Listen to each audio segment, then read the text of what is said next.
Hello everyone, Disappointing here, and today let's talk about debatably one of the most botched video game releases in history of the video game industry, and that's the video game launch of the Culling II. Yeah, I bet you didn't know that existed. Well, you probably did because you searched for this, but shh. But yeah, the Culling II, it's a real thing. It released on July the 10th this year, and well, it's already got the record high player count in the past 24 hours for, wait for it, 2 players. Yeah, and I thought my view count per video was a letdown. Yeah, this might be the worst video game launch ever to this degree. Its all-time peak was only 249 players, which comparing it to the original Culling game, which released back in 2016, that had 12,622 people as its all-time peak, and that was 4 weeks after its release. Hell, not even the lowest all-time peak was 2. No, it was 18 players to my count. Hell, even now it has 26 players as its current 24-hour peak. What the fuck happened here?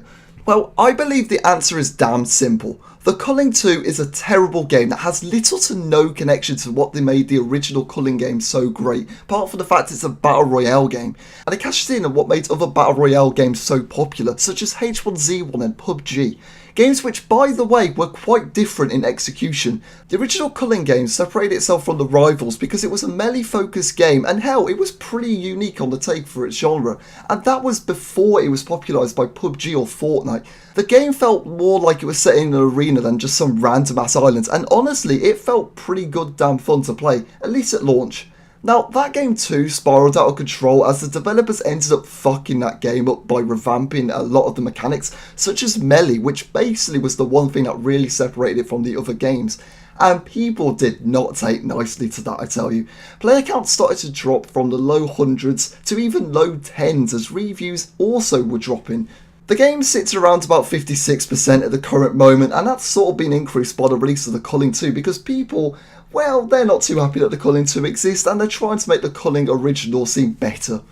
But boy, the Culling II is hated basically universally by the few people that even picked it up. And even then, I bet 80% of those people either reviewed it, refunded it, as a lot of those reviews do seem to be under 2 hours of gameplay time.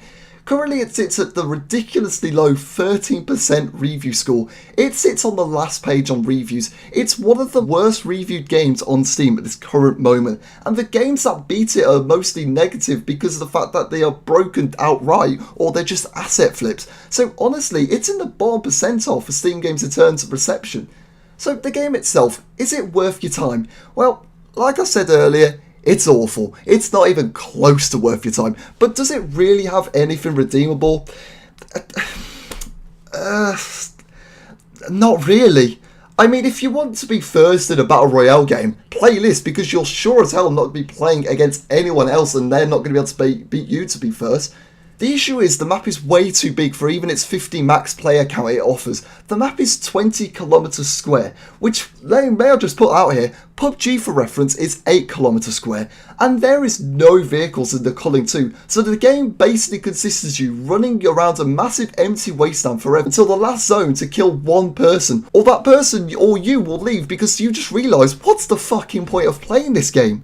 The marketing for this game wasn't great either. No one asked for the Culling II to exist. No one wanted it. The original Culling game was basically known for being abandoned after its release and basically a train wreck. So hype for the second game was basically non-existent except for like maybe 2 people, the 2 people that are currently playing.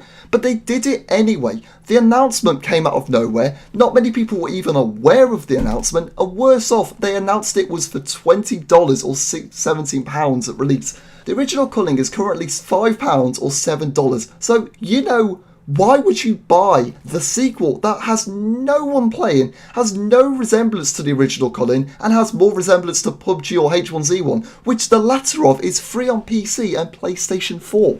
I'm sorry, but if anything killed the Culling II, it was the idea of the Culling II. No one wanted it, but we got it anyway. It's like if Valve just came out of nowhere and announced that they were making a brand new game, a sequel, after all these years, to a game they made. And then they announce it, and it's not a new Half-Life, it's not a new CS, it's not a new Portal, but it's Ricochet 2. It's just insulting. No one wants it.